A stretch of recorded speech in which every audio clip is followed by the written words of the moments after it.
serta di Kabupaten Pidi Jaya. Jadi ada itu salah satunya lemahnya perhatian pemerintah terhadap pendidikan yang ada di Pidi maupun Pidi Jaya, sehingga pendidikan yang ada di Pidi dan Pidi Jaya hari ini merasa sedikit bobrok karena mungkin kalau di Pidi Jaya kita paham semuanya itu ada permasalahan pasca gempa.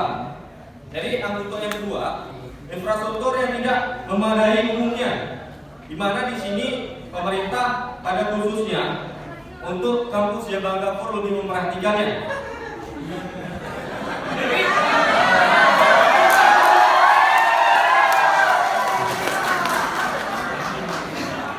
Banyaknya lulusan yang kalah bersaing, itu salah satu yang jadi problema kita pada di Kabupaten Pidi serta Pidi Jaya, sehingga kita merasa sedikit lemah di daerah sendiri maupun kancah internasional.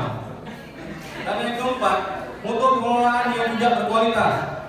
Secara kesempatan kita melihat, adapun kualitas pendidik ada yang di tempat kita itu terlalu bergerak, tidak untuk maju, melainkan bergerak pada tempatnya.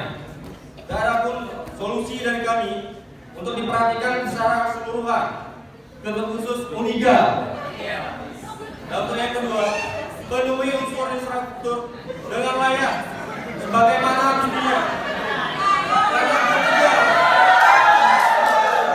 ciptakan kerjasama antara pemerintah dan pengangguran yang bertitel yang ada di Kabupaten Pidi dan Pidi Jaya. Untuk yang keempat, tingkatkan mutu atau negerikan Liga.